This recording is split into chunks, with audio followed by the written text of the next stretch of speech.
जय हिंद, नमस्कार। मैं मोहन पाठक और आज हम बात करेंगे ओडिशा के बालासोर में हुए ट्रेन हादसे की, जिसमें अब तक करीब 300 लोगों के मृत होने की खबर आ रही है। साथ ही साथ लगभग 1000 लोग जो घायल अवस्था में पड़े हुए हैं और राहत बचाव का कार्य तेजी से किया जा रहा है। कल शाम यानी कि 2 जून शाम 7-8 बजे के करीब कोरोमंडल एक्सप्रेस जो है एक रेलगाड़ी पटरी पर चढ़ जाती है और उसकी कई बोगियां नीचे उतर जाती है, जिससे ये बड़ा हादसा हो जाता है। देश में लगातार ऐसे बड़े हादसे हो रहे थे। 2016 से अभी कुछ हादसों में कमी आई थी, लेकिन फिर से ये हादसे शुरू हो गए। तो कुछ हम बड़े रेल हादसों की बात कर लें तो 6 जून 1981 में एक हादसा हुआ था, जिसमें बिहार में पुल पार करते समय एक पैसेंजर ट्रेन बागमती नदी में गिर जाती है, जिसमें 750 से अधिक लोगों की मौत हो गई थी और यह भारत का सबसे बड़ा ट्रेन हादसा उस समय का हुआ था। फिर बात करते हैं 20 अगस्त 1995 को फिरोजाबाद के पास पुरुषोत्तम एक्सप्रेस खड़ी कालिंदी एक्सप्रेस से टकरा गई। इस हादसे में 305 लोगों ने अपनी जान गंवा दी थी। फिर उसके बाद 20 अगस्त 1995 में ही ब्रह्मपुत्र मेल उत्तर रेलवे के कटिहार डिवीजन के गैसल स्टेशन पर खड़ी थी और अवध असम एक्सप्रेस से टकरा गई, जिसमें 285 से अधिक लोग मारे गए थे। यानी कि एक ही दिन दो बड़े हादसे हो गए थे।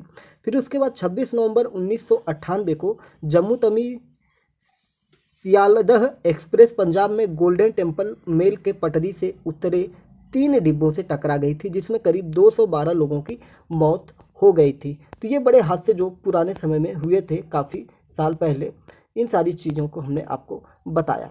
बहुत सी सारी चीज़ें, बहुत से सवाल उठ रहे हैं। क्या है पूरा मामला? कवच पर सवाल उठ रहे हैं। तो भारत के रेल मंत्री या भारत सरकार या रेलवे से हमारे कुछ सवाल हो सकते हैं, जिनमें अगर हम बात करें कि क्या दुरंतो एक्सप्रेस का ऑटोमेटिक ब्रेकिंग सिस्टम फेल हो गया था। दूसरा सवाल हमारा ये बन जाता है कि स्टेशन पास था तो ट्रेनों की रफ्तार इतनी तेज क्यों थी। तीसरा सवाल हमारा ये बन जाता है जीपीएस मॉनिटरिंग में ट्रेन हादसे का पता क्यों नहीं चला। चौथा सवाल बन जाता है अगर कवच था तो फिर टक्कर कैसे हुई। फिर अगला सवाल हमारा बनता है क्या ट्रेनों में एंटी कॉलिजन सिस्टम यानी कि कवच लगा हुआ था या नहीं लगा हुआ था। अगला क्वेश्चन बन जाता है कि क्या तेज रफ्तार की वजह से डिरेल हुई ट्रेन। अगला क्वेश्चन बन जाता है क्या पटरियों के साथ कोई छेड़छाड़ हुई है। और अगला क्वेश्चन बन जाता है क्या पटरियों की रूटीन जांच में कोई लापरवाही हुई है। और एक सवाल और बन जाता है क्या पटरियों में पहले से कोई खामी थी। तो ये सवाल बन जाते हैं। और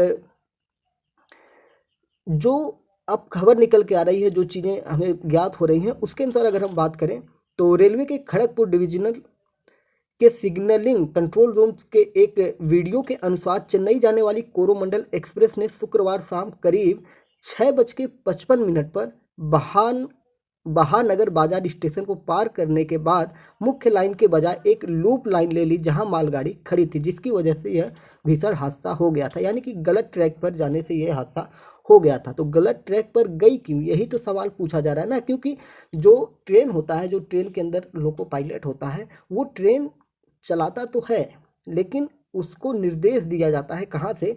रेलवे कंट्रोल रूम से। रेलवे कंट्रोल रूम उसको आदेश देती है, वही पटरियों को चेंज करती है। उन्हीं के आदेश पर ट्रेन की स्पीड क्या होनी चाहिए, कितने स्पीड में ट्रेन चलेगी, कहाँ रुकेगी, किस प्रकार से जाएगी, सारा आदेश रेलवे कंट्रोल बोर्ड के अधीन होता है। तो किस प्रकार से ये गलती हो गई है, इस पर बात की जा रही है। कुछ लोगों के सवाल जो निकल के आ रहे हैं कि क्या कवच, जो अश्विन वैष्णव ने रेल मंत्री जो थे, उनका ये प्लान फेल हो गया है। तो पहले हम कवच के बारे में बात कर लेते हैं कि कवच जो है, देश में रेल मार्गों पर दुर्घटनाओं से बचने के लिए रेलवे बोर्ड ने 34,000 किलोमीटर रेल मार्ग के साथ कवच प्रौद्योगिकी को मंजूरी दी थी। इसका लक्ष्य 2024 रखा गया हुआ था। मार्च 2024 तक देश की सबसे बेस्ट ट्रेन लाइनों पर कवच प्रौद्योगिकी लगाने की बात की गई थी, जिसमें प्रत्येक किलोमीटर पर करोड़ों का खर्च होता है। कवच की जो विशेषताएं होती हैं उनकी हम बात करेंगे। तो इसका जो उपयोग है, इसमें ट्रेन अगर आमने सामने एक ही पटरी पर आ जाती हैं तो ट्रेन दोनों लड़ती नहीं है, दोनों ट्रेनें पीछे चली जाती हैं। ये सारी चीज़ें इसके अंतर्गत आता है। कवच की और कुछ खासियतों के बारे में बात करेंगे तो रेलवे दुर्घटना को रोकने के लिए एक यह अहम सिस्टम है और इसमें हर सिग्नल रेलवे इंजन के कैब में लगे स्क्रीन पर दिखाई देते हैं। पायलट अपनी स्क्रीन पर यह देख सकता है कि ट्रेन कितनी तेज से आगे जा रही है। घने कोहरे, बारिश या दूसरी वजहों से खराब मौसम में ट्रेन की गति धीमी रहेगी। मतलब ये ऑटोमेटिक सिस्टम की तरह काम करता है। इस पे खर्च की बात करेंगे तो अब तक कवच तकनीक को स्थापित करने के लिए साल 2021-22 में 133 करोड़ रुपए रिलीज किए गए थे। वहीं साल 2022-23 में कवच की स्थापना के लिए 272.30 करोड़ का बजट अलग से रखा गया था। तो अगर हम बात करें कि क्या कवच कोरोमंडल एक्सप्रेस में लगी हुई थी, तो बिल्कुल भी नहीं लगी हुई थी, क्योंकि कवच अभी 2024 मार्च तक ये व्यस्ततम लाइनों में लगेगी। तो उसका कार्य अभी धीरे धीरे चल रहा है। जैसा कि मैंने आपको पहले ही बताया कि जो कवच है, कवच 34,000 किलोमीटर रेल मार्गों पर लगाने की बात इसकी चल रही है।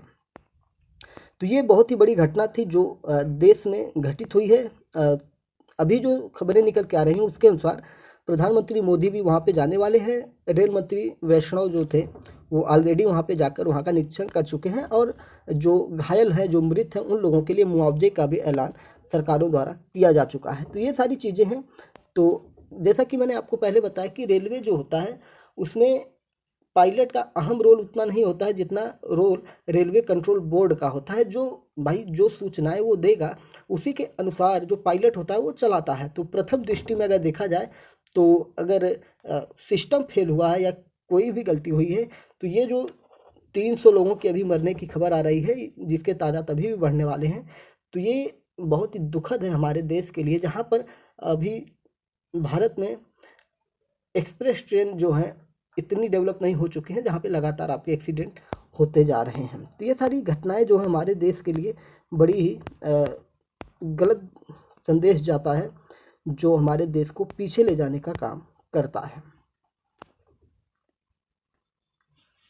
जैसा कि मैंने आपको पीछे अभी कई 1985, 1992 अतिरिक्त जो घटनाएं थी उनको मैंने बताया। इसी तरह साल 2016 में इंदौर पटना हादसा हुआ था। कानपुर के पुखराया के पास इंदौर पटना एक्सप्रेस ट्रेन से उतर गई थी, जिसमें कम से कम 150 लोगों की मौत हुई थी।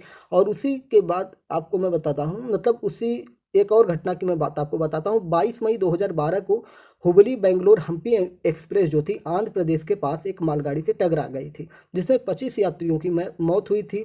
वहीं 2010 में मुंबई जाने वाली Howrah Kurla Lokmanya Tilak Dnyaneshwari super deluxe express Midnapur जिले से पटरी से उतर गई थी, और इस हादसे में कम से कम 170 लोगों ने अपनी जान गंवाई थी।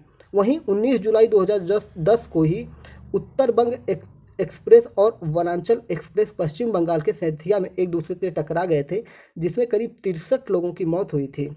तो ये जो है ट्रेन हादसों का एक लंबा इतिहास रहा है। और वंदे भारत ट्रेन हुई या बुलेट ट्रेन चला दीजिए, भाई जो हमारी ट्रेनें हैं पहले उनको तो आप दुरुस्त करिए।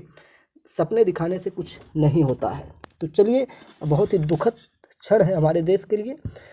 तो कवच की अगर जो बात हो रही है, कवच पर सवालिया निशान उठाए जा रहे हैं कि कवच फेल हो गया है, तो दोस्तों कवच जो है अभी इन ट्रेनों में लगा ही नहीं है, और इन ट्रेन रूटों पर भी अभी नहीं लगा हुआ है। तो कवच फेल नहीं हुआ है, ये फेल हुआ है हमारे रेलवे का कंट्रोल रूम सिस्टम फेल हुआ है, जो गलत निर्देश दिया है, या सिस्टम क्या हुआ है ये तो जांच के बाद ही पता चलेगा। लेकिन प्रेजेंट में जो भी हालात अभी बने हुए हैं उसके अनुसार कंट्रोल बोर्ड से जो भी आदेश मिलता है उसमें कहीं ना कहीं गलती नज़र आ रही है। उम्मीद है कि आपको चीज़ें समझ में आई होंगी। चैनल पर नए हैं तो आप चैनल से जुड़ने के लिए चैनल को सब्सक्राइब कर सकते हैं, लाइक कर सकते हैं, और अपने भी विचार कमेंट बॉक्स में बता सकते हैं। जय हिंद, नमस्कार, भारत माता की